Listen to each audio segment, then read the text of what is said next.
Le soleil de juillet brûlait sans pitié sur la côte du Cap Ferret, alors que Léa Charpentier garait sa vieille Renault Clio près d'une route de sable fin. La brise salée de l'Atlantique ébouriffait les mèches rebelles de son chignon hâtif, mais elle y prêtait à peine attention. Ses yeux étaient fixés sur l'énorme demeure qui s'élevait devant elle, imposante, isolée et dégageant une autorité silencieuse. Elle n'était venue que pour une seule raison, décrocher cet emploi d'été. 3 mois. De l'argent rapide. Assez pour payer son dernier semestre d'université et, si elle était chanceuse, aider à alléger le fardeau que sa mère portait seule depuis des années. L'annonce avait semblé ordinaire au début. Un dépliant oublié sur le tableau d'affichage du café où Léa servait, assistant personnel temporaire demandé et discrétion requise, résidence privée, rémunération généreuse. Pas de nom, pas d'adresse exacte, juste un numéro de téléphone et un contact bref. La réponse est arrivée le lendemain avec un lieu et une heure. Et maintenant elle était là, devant un haut portail noir avec les initiales DM discrètement gravées dans le métal brossé. Le garde, sans un mot, ouvrit le portail électronique et la guida le long d'un chemin de gravier bordé d'hortensias parfaitement alignés. La demeure était un chef-d'œuvre contemporain. Des murs de verre reflétèrent le ciel bleu, des colonnes de pierre grise soutenaient des balcons donnant sur la mer. Tout dégageait luxe, silence et perfection. À la porte, une femme grande, mince et impeccablement vêtue attendait. « Mademoiselle Charpentier » dit-elle d'un ton neutre. « Oui, c'est moi » Léa répondit, ravalant son anxiété.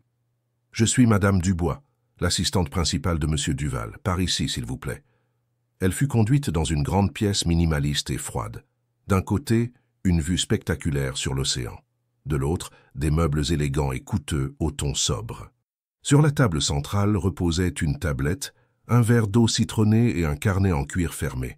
« Monsieur Duval vous recevra dans quelques minutes. En attendant, veuillez lire les instructions sur la tablette, » dit Madame Dubois en quittant la pièce. Léa s'assit prudemment. Déverrouillant la tablette, elle sentit son cœur s'accélérer. L'image de fond affichait le logo de Duval Corporations, et en dessous, un nom qu'elle connaissait bien, Victor Duval, le milliardaire reclus, fondateur d'un empire technologique, veuf, énigmatique, en couverture des magazines d'affaires, rarement vu en public, l'un des hommes les plus riches et les moins accessibles de France. Était-ce pour lui qu'elle allait travailler? Avant qu'elle ne puisse réagir, des pas résonnèrent.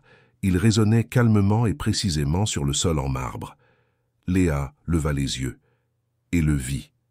Victor Duval. Grand, posture droite, cheveux légèrement grisonnants et des yeux ambre foncé qui semblaient transpercer n'importe quelle armure. Il portait un costume clair, sans cravate. Sa présence était comme la demeure elle-même, impeccable, distante, impénétrable. « Mademoiselle Charpentier » dit-il d'une voix grave et ferme. « Asseyez-vous. » Elle obéit. 20 ans. Résidente de la banlieue parisienne. 2 emplois. Étudiante en design graphique. Ici pour un poste temporaire. « Exact ?» Léa hocha la tête, surprise par l'exactitude des informations. « Oui, monsieur. » Il ne sourit pas de geste de bienvenue. « Je n'aime pas le changement, ni les questions. Je comprends. Et je n'autorise aucune implication personnelle avec le personnel. » Bien sûr. Victor l'observa en silence.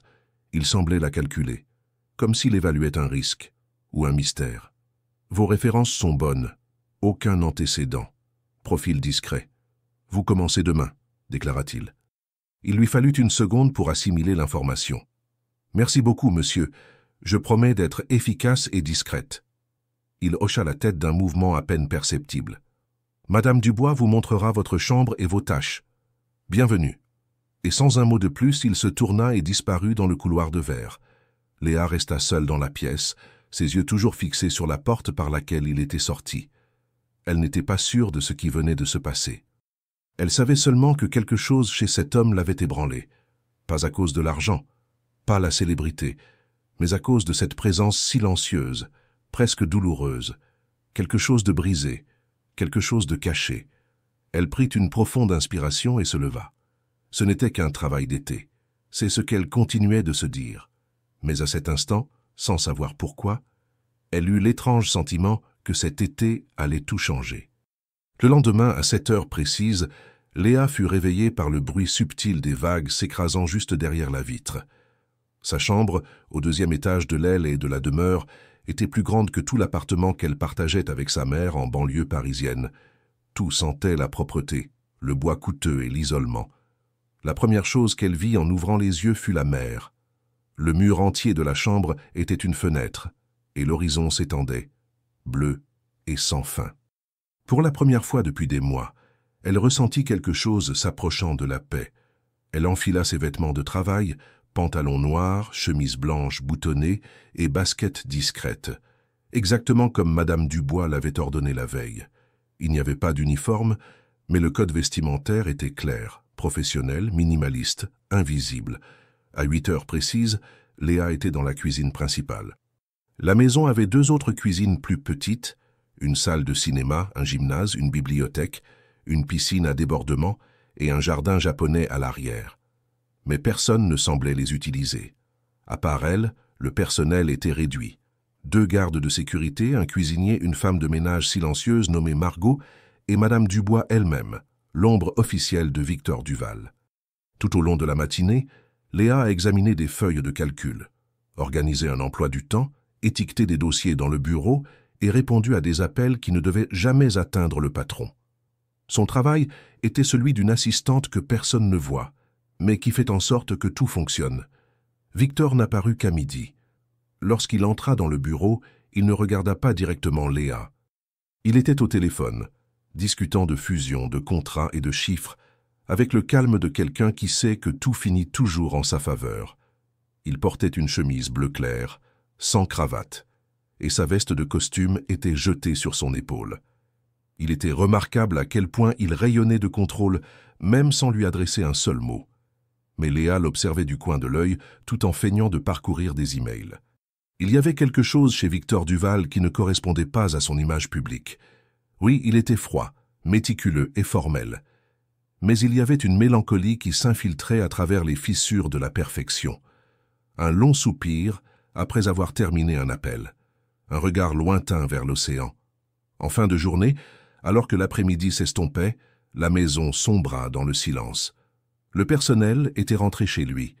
Madame Dubois était en réunion. Léa en profita pour marcher discrètement dans la maison, portant une boîte de dossiers vers le bureau annexe. C'est là qu'elle la vit. Sur un buffet discret, partiellement caché par une plante décorative, il y avait un cadre en argent avec une vieille photo. Victor, plus jeune, souriant à côté d'une femme aux cheveux châtains clairs et aux yeux doux. Elle semblait avoir une trentaine d'années. Elle tenait un verre de vin et portait une robe bleu marine. Elle était magnifique. Sa défunte épouse, sans aucun doute. Léa recula mal à l'aise avec cette intrusion, mais avant qu'elle ne puisse quitter la pièce, elle sentit une présence derrière elle. « Vous avez trouvé Isabella ?» La voix de Victor était basse, presque un murmure. Léa se retourna lentement. Il était appuyé contre l'encadrement de la porte sans sa veste, les manches retroussées, comme s'il était sorti du rôle de PDG pour un instant, simplement pour exister. « Je suis désolé, monsieur. Je ne voulais pas... » commença-t-elle. « Ce n'est rien, l'interrompit-il. Personne ne voit cette photo. J'avais presque oublié qu'elle était encore là. » Un silence inconfortable emplit l'air. Léa ne savait pas si elle devait partir ou dire quelque chose. Puis quelque chose d'inattendu se produisit. Victor s'approcha du cadre et le retourna face contre table, comme s'il fermait un chapitre. Cela fait 6 ans, mais parfois, on dirait que c'était hier. Elle hocha simplement la tête, honorant son chagrin, la douleur silencieuse qui ne demandait pas de mots. « Elle était très belle, » dit-elle finalement. Il regarda Léa pendant quelques secondes, pas d'une manière intrusive, mais comme s'il observait quelque chose qu'il ne pouvait pas tout à fait déchiffrer. « Et vous êtes bien trop jeune pour comprendre certaines pertes, » dit-il, plus à lui-même qu'à elle. Victor quitta la pièce sans un mot de plus. Mais Léa resta là, le cœur battant, l'esprit plein de questions qu'elle n'osait pas poser. Ce n'était que le premier jour, et elle avait déjà l'impression d'être entrée dans un monde où rien, pas même le silence ou les regards, n'était simple. Dès la 2e semaine de travail, Léa avait déjà appris le rythme de la maison. Elle savait que Victor Duval commençait sa journée avec un café noir et une lecture rapide des rapports imprimés que lui remettait Madame Dubois.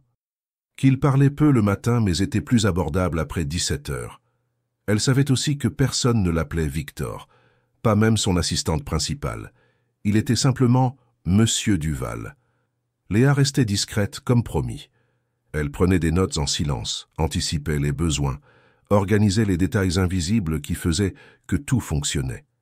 Et il semblait le remarquer. Pas de compliments, pas de sourires, mais ses regards. Oui, les regards. Victor ne la traitait pas comme si elle était invisible, mais il ne la regardait pas non plus comme un homme regarde une femme. C'était plutôt comme s'il essayait de la comprendre, comme si elle était une pièce déplacée, une note dissonante dans la mélodie impeccable de sa vie méticuleusement agencée. Un mardi, il lui demanda de l'accompagner à une réunion à l'extérieur. Elle devait seulement porter des documents, garder le téléphone près d'elle et rester silencieuse. « Vous conduisez » demanda-t-il, sortant déjà par la porte vitrée du garage. « Oui, monsieur. »« Bien. Prenez l'Audi. Le GPS est déjà réglé. » Léa s'assit au volant de la voiture de luxe comme si elle pilotait un vaisseau spatial. Tout était silencieux, confortable, automatique. Victor s'installa sur le siège passager et ouvrit son ordinateur portable. « Nerveuse » demanda-t-il, les yeux toujours fixés sur l'écran. « Un peu. Détendez-vous. C'est juste une réunion. Vous n'avez pas à parler. » Mais elle le savait. La nervosité n'était pas liée à la réunion. Elle venait du fait d'être seule avec lui. Pendant le trajet, le silence n'était rempli que par le bruit des pneus sur la route et le léger murmure du vent contre la vitre. Mais à un moment donné, alors qu'elle jetait un bref coup d'œil au paysage, elle remarqua « il la regardait ». Subtilement, mais oui, il la regardait. Et puis il détourna le regard. Léa essaya de se convaincre que ce n'était que son imagination. Mais quelque chose de profond en elle savait. Il y avait une tension dans l'air, quelque chose de non dit. Quelque chose qui grandissait lentement, comme une flamme timide essayant d'échapper au verre. Sur le chemin du retour, il conduisait, et l'atmosphère avait changé. Victor semblait plus léger, presque distrait. Lorsqu'ils passèrent devant un marché routier, il s'arrêta sans un mot. « Attendez ici une minute, » dit-il en sortant de la voiture. Qu'il revint quelques minutes plus tard avec 2 cafés glacés et un petit sac en papier. « J'ai remarqué que vous n'aviez pas mangé de la journée, » dit-il, lui tendant une petite tartelette aux pommes. « Je n'ai pas l'habitude de faire ça. Ne vous y habituez pas. » Léa sourit, surprise par le geste. « Merci, monsieur, c'est ma préférée. » Il ne répondit pas, mais ses yeux brillèrent un instant. Ce soir-là, de retour à la demeure, Léa se promena dans les jardins après son service. Le ciel était doré, peint par les derniers rayons du soleil. Elle aimait cet espace tranquille, les pierres lisses, le bruissement des feuilles. C'est là qu'elle entendit des pas derrière elle. Victor était là, sans veste, vêtu seulement d'une chemise blanche remontée au coude et d'un pantalon foncé. Il regarda vers l'océan, les mains dans les poches. « Est-ce votre endroit préféré dans la maison ?» demanda-t-il. Elle hésita, puis hocha la tête. « Oui, on s'y sent réel. Le reste de la maison est si parfait que c'en est presque effrayant. » Il laissa échapper un léger rire, le premier qu'elle entendait de lui. « Cette maison n'est pas parfaite, elle est juste douée pour cacher les fissures. » Silence. « Essayez-vous de cacher les vôtres aussi ?» demanda Léa, surprise par sa propre audace. Victor la regarda. Cette fois, directement. Et pendant plusieurs secondes, trop longues, il ne dit rien. Il la fixait, tout simplement. Comme s'il cherchait en elle quelque chose qu'il ne pouvait nommer. « Bonne nuit, monsieur Duval », dit-elle finalement, brisant l'instant. « Bonne nuit, Léa. » C'était la première fois qu'il prononçait son prénom. Et tandis qu'elle s'éloignait, le cœur battant, elle sentit que quelque chose avait basculé. Petit, presque imperceptible, mais réel. Comme la première chaleur d'une étincelle avant l'incendie. À partir de cette nuit dans le jardin, Léa commença à remarquer les petits gestes. Victor, toujours si réservé, semblait maintenant attentif. Quand elle entrait dans la pièce, ses yeux la suivaient. Quand il parlait au téléphone, il laissait la porte légèrement entr'ouverte, comme s'il voulait qu'elle entende. Quand elle passait à proximité, le silence entre eux prenait un poids que personne d'autre ne semblait remarquer, sauf eux deux. Léa faisait semblant de ne pas le sentir. Faire semblant était plus sûr. Mais son corps la trahissait. Son cœur s'emballait. Ses doigts tremblaient en prenant des messages. son souffle se coupait dès qu'il s'approchait trop. Le vendredi après-midi, le temps changea. Un orage d'été arriva de la côte, assombrissant le ciel et plongeant la maison dans l'obscurité. Les autres employés avaient déjà été renvoyés chez eux. Seuls Léa et Victor restaient. Elles scannaient des documents dans la bibliothèque lorsqu'un fort coup de tonnerre fit vaciller les lumières. Une seconde plus tard, le courant se coupa. Léa soupira et attrapa son téléphone pour s'en servir de lampe de poche. C'est là qu'elle entendit des pas derrière elle. « Le générateur se mettra en marche d'ici quelques minutes », dit Victor, calme comme toujours. « Mais d'ici là, je suppose que nous avons une excuse pour nous reposer un peu. » Il s'approcha de la grande fenêtre de la bibliothèque. Dehors, la mer était sauvage, couverte de nuages sombres et d'éclairs lointains. Léa s'approcha lentement. « Aimez-vous les orages ?» demanda-t-elle. « J'aime le silence qu'ils nous forcent à entendre », répondit-il après une pause. La pièce était sombre, éclairée seulement par la faible lueur de l'écran du téléphone de Léa. Elle le posa face contre table, les laissant dans une obscurité presque totale. Ils se tenaient côte à côte.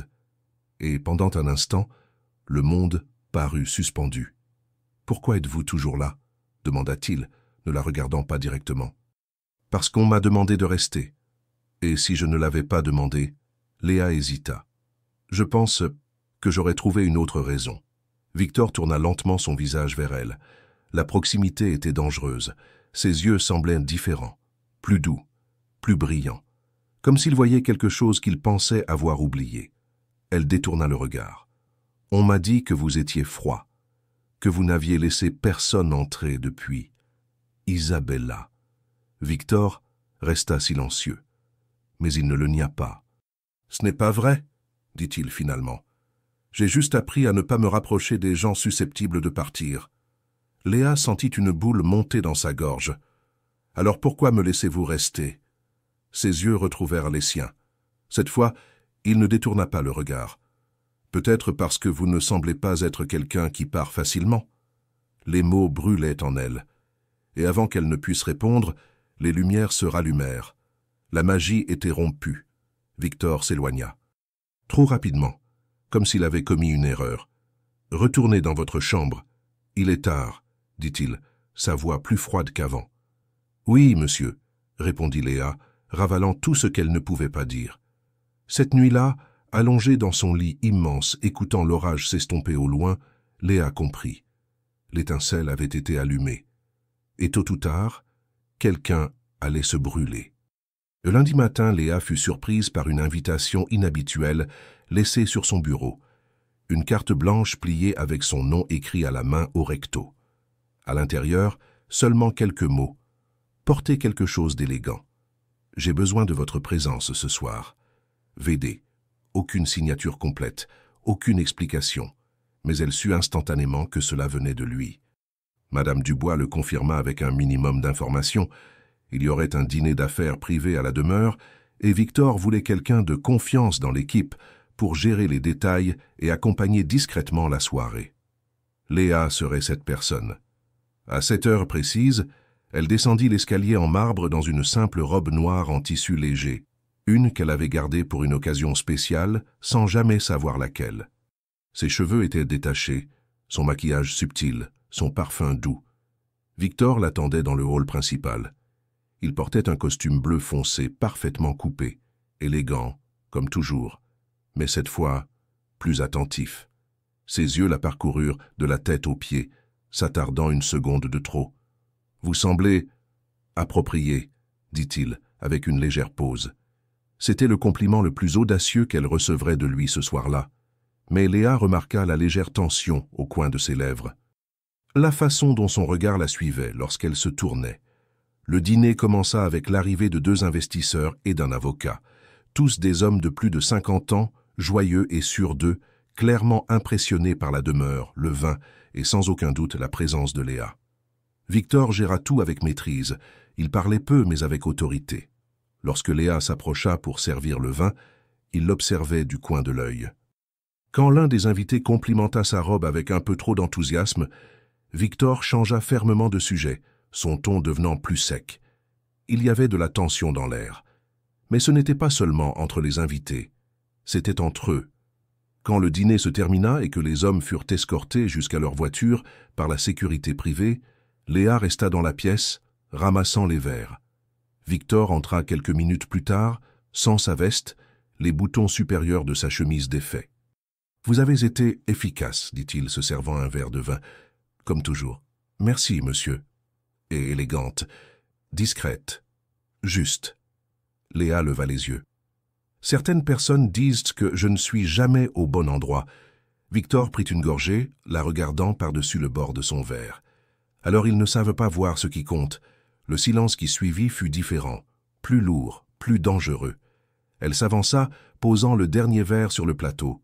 Il ne bougea pas. Ils étaient proches. Trop proches. « Vous savez ce qu'ils disent de moi en coulisses, n'est-ce pas ?» demanda-t-elle, essayant de garder sa voix ferme. « Je me fiche de ce qu'ils disent. Mais vous en soucieriez-vous s'ils savaient ce qui se passe en ce moment ?» Victor ne répondit pas. Il se contenta de la regarder comme s'il menait une guerre intérieure. Et puis, sans avertissement, il s'avança et toucha son bras. C'était un toucher léger, mais chargé d'électricité. « Vous me déstabilisez, Léa, dit-il d'une voix grave et rauque. Ceci ne faisait pas partie du plan. Ce n'était pas dans le mien non plus, murmura-t-elle. L'instant plana entre eux, suspendu, fragile. Mais ensuite, il recula. Son regard se referma. « Bonne nuit, Léa. Bonne nuit, monsieur Duval. » Elle s'éloigna, le cœur battant comme un tambour. Mais elle savait. À cet instant, il avait failli l'embrasser. Et plus que cela, il le voulait.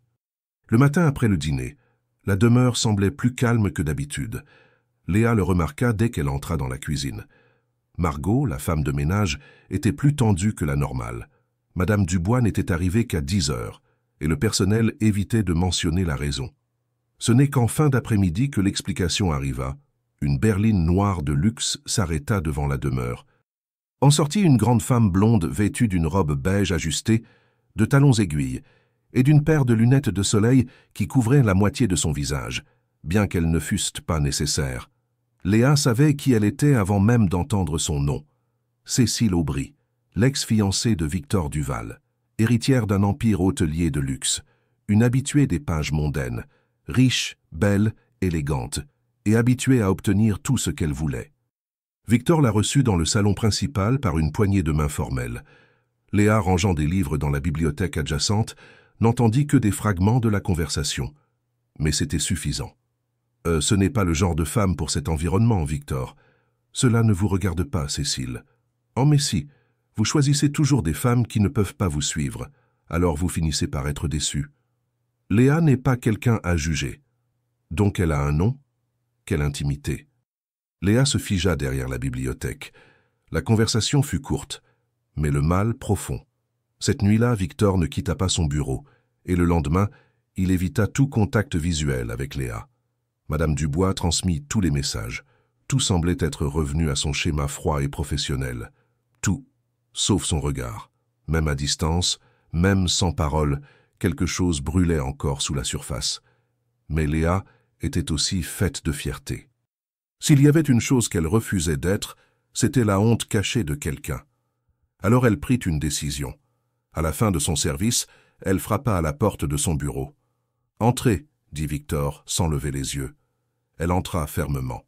« Monsieur Duval, je souhaite présenter ma démission. » Il arrêta d'écrire. « Quoi ? Je suis reconnaissante pour l'opportunité, mais je crois que ma présence ici compromet votre tranquillité. » Il se leva lentement, croisant les bras. « Est-ce à propos de la visite d'aujourd'hui ? C'est à propos du fait que je n'ai pas été engagé pour être un problème. » Ses yeux se plissèrent. « Vous n'êtes pas un problème, Léa. Mais vous me traitez comme telle, et je préfère partir la tête haute plutôt que d'être considéré comme un inconvénient. » Il y eut un silence, lourd, long. Puis il contourna le bureau, s'arrêtant très près d'elle.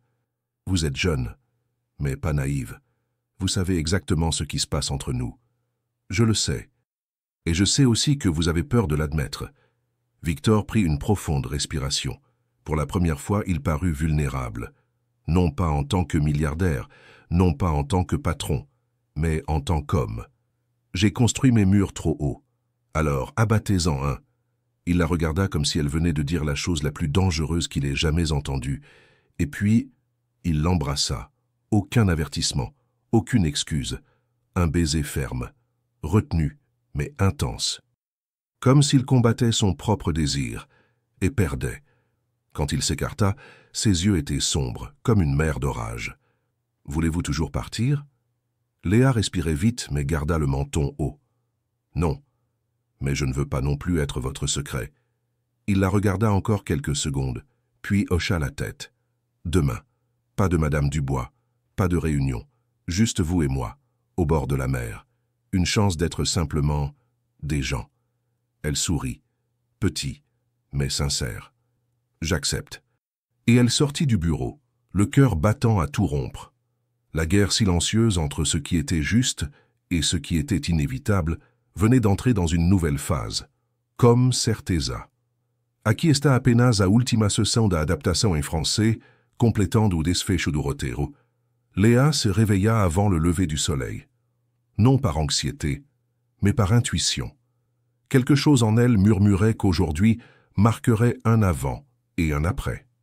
À 8 heures précises, un message apparut sur son téléphone. Portez quelque chose de confortable. Rendez-vous sur la terrasse est à 10 heures. V. Le ton était simple, mais le sens lourd de signification. Elle choisit une robe blanche légère qui laissait ses épaules nues, remonta ses cheveux en un chignon lâche et sauta le maquillage. Elle ne voulait pas ressembler à quelqu'un qui essaie d'impressionner. Elle voulait être elle-même, et qu'il la voie ainsi. Sur la terrasse est, Victor l'attendait avec 2 tasses de café et un sourire qu'elle n'avait fait qu'imaginer jusqu'alors. Il portait une chemise en lin clair, col déboutonné et était pieds de nu. Il était l'homme le plus humain qu'elle ait jamais vu.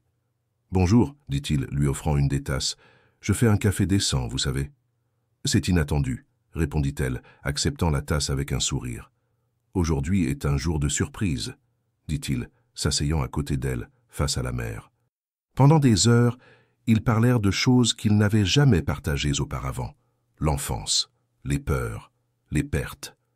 Victor parla d'Isabella, de l'accident de voiture qui la lui avait enlevée, de la façon dont il était devenu quelqu'un qui ne savait que construire des murs, et comment, depuis que Léa était entrée dans cette maison, ces murs avaient commencé à se fissurer. Elle parla de sa mère, de ses années d'université, des nuits où elle pensait qu'elle n'avancerait jamais, et de la façon dont ce travail d'été avait tout changé. Ils rirent, s'assirent en silence, se regardèrent sans hâte, et quand le soleil commença à se coucher, Victor tendit la main. Léa la prit. Ils montèrent les escaliers lentement, silencieusement, guidés par quelque chose de plus grand qu'eux. Sa chambre était spacieuse, minimaliste, baignée par la lumière dorée du crépuscule. Et là, entre des draps de lin et des murmures haletants, le désir qu'il retenait trouva enfin sa libération. C'était lent, c'était intense. Il n'y avait pas de hâte, pas de culpabilité, seulement l'abandon. Victor la touchait comme s'il redécouvrait son propre corps. Léa l'embrassait comme si elle voulait mémoriser chaque parcelle de lui. Lorsque leurs corps s'unirent, ce n'était pas seulement physique, c'était émotionnel, c'était nécessaire. Après, ils restèrent allongés côte à côte, sans rien dire. Le bruit de l'océan à l'extérieur était le seul bruit entre eux. « Cela change tout, n'est-ce pas ?» demanda Léa, tournant son visage vers lui. Victor la regarda, ses yeux plus calmes que jamais. « Oui, mais je ne peux pas promettre que le monde comprendra. » Elle hocha la tête. « Je n'ai pas besoin du monde. J'ai juste besoin de la vérité. » Il embrassa son front. « Je promets de ne jamais vous mentir. » Mais il y avait une vérité qu'il ne prononça pas. Aimer Léa signifiait exposer tout ce qu'il avait lutté si fort pour protéger. Et une partie de lui était toujours piégée dans la peur de tout perdre, y compris elle. Dans les jours qui suivirent, leur idylle fut vécue en secret. Des baisers rapides dans le couloir, des touches fugaces dans la cuisine, des regards insistants lors des réunions. Ils avaient à créer leur propre univers, un univers sans tabloïd, sans scandale, sans jugement. Mais les murs de la demeure, si hauts, commençaient à devenir suffocants. Léa le sentait. Était-elle une maîtresse, une petite amie cachée, un risque? Une nuit, alors qu'elle attendait Victor dans le jardin, Elle remarqua les lumières du bureau toujours allumées au loin. Elle attendit près d'une heure. Il ne vint jamais. Et quand il la chercha finalement le lendemain, les yeux fatigués et avec des excuses vagues, Léa comprit. Il n'était toujours pas prêt à la choisir ouvertement. « Je ne veux pas vivre dans l'ombre, Victor », dit-elle, lui faisant face avec résolution. « J'ai juste besoin de temps », répondit-il. « Plus de temps ?» Elle ne répondit pas. Mais quelque chose à l'intérieur d'elle commença à se retirer. La même étincelle qui les avait rapprochés menaçait maintenant de les brûler de l'intérieur. La fin de l'été approchait comme un compte à rebours invisible.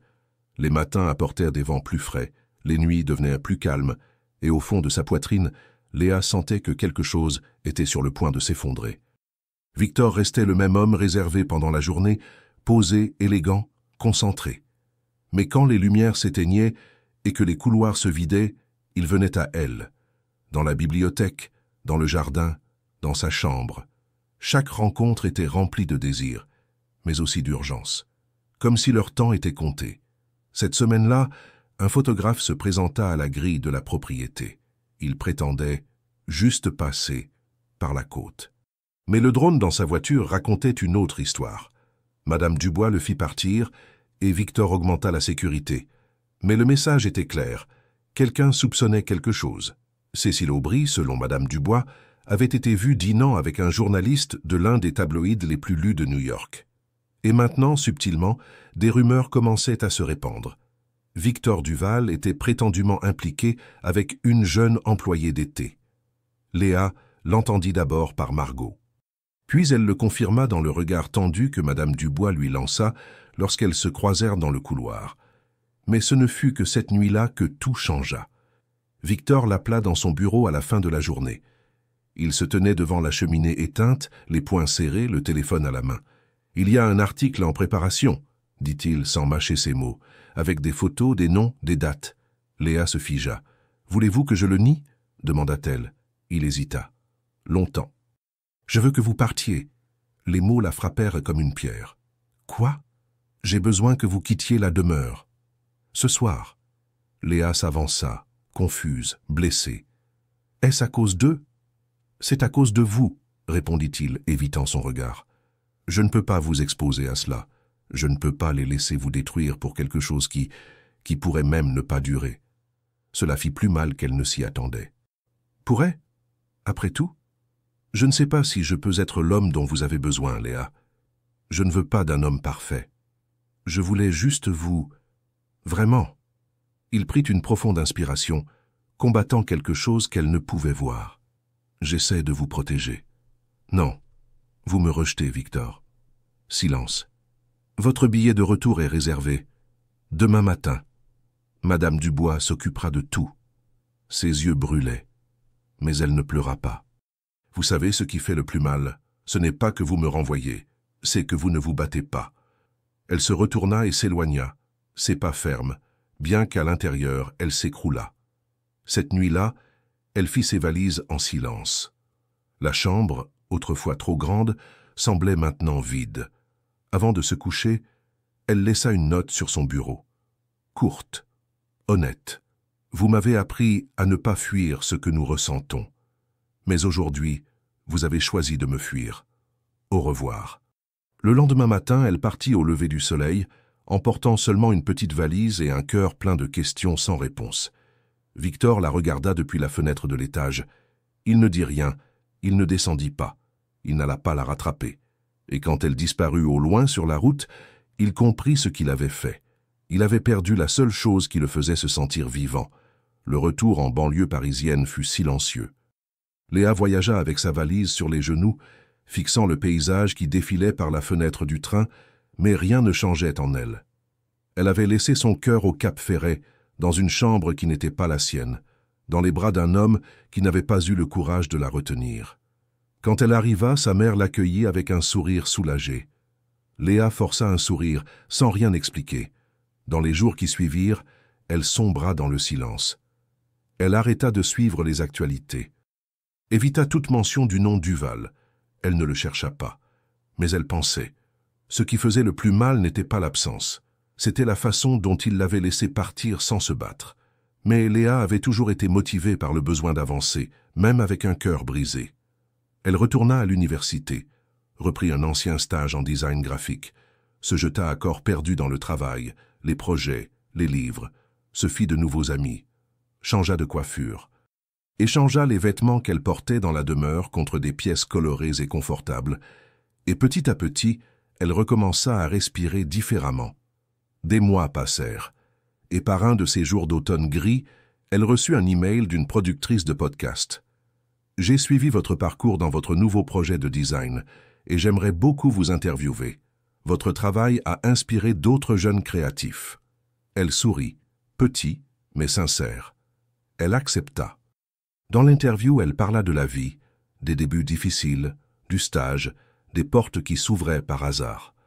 Lorsque l'intervieweuse demanda à propos de « l'été qui a tout changé », elle garda le silence pendant quelques secondes, puis répondit « C'est la saison où j'ai appris à aimer, moi-même par-dessus tout ». Le podcast devint viral parmi les étudiants et les créatifs. Et sans qu'elle le sache, quelqu'un de l'autre côté de la ville cliqua sur lecture. Victor Duval écouta chaque mot. Seul, dans le bureau silencieux du penthouse où il vivait désormais. Depuis le départ de Léa, il avait déménagé de la demeure du Cap Ferret. Il ne supportait pas les couloirs vides, les jardins qui portaient encore son parfum, les draps où il ne pouvait plus dormir. Il s'enterra dans le travail, s'éleva encore plus haut en tant que dirigeant, mais il perdit son sourire, son appétit, son sommeil, et quand il entendit sa voix des mois plus tard, si calme et si forte, il comprit. Elle n'avait plus besoin de lui, mais il avait toujours besoin d'elle. La semaine suivante, il réserva un vol pour Paris et ne prévint personne. Léa était assise dans un petit café près de l'université, révisant un projet sur son ordinateur portable, lorsqu'elle entendit le bruit familier de chaussures coûteuses sur le plancher en bois. Elle leva les yeux, et il était là. Victor Duval. Pas de costume, pas d'arrogance. Tenant un bouquet de pivoine, ses fleurs préférées, qu'elle n'avait mentionnées qu'une seule fois, des mois auparavant, dans un commentaire en passant sur la terrasse. « Bonjour, Léa », dit-il, la voix rauque. Elle se figea. Ses yeux s'embuèrent. Le monde s'arrêta. « Que faites-vous ici ? J'ai écouté votre podcast et j'ai réalisé que je n'ai jamais rencontré quelqu'un d'aussi courageux que vous. Vous m'avez renvoyé. J'ai renvoyé la seule partie de moi qui avait un sens. » Il fit un pas en avant, déposant le bouquet sur la table. « Je suis venu vous demander quelque chose. »« Quoi ?» Victor prit une profonde inspiration. « Laissez-moi vous aimer, pour de vrai. Maintenant, sans mur, sans secret, sans peur. » Elle le fixa pendant de longues secondes. Le silence entre eux était plein de souvenirs. Et puis, elle sourit.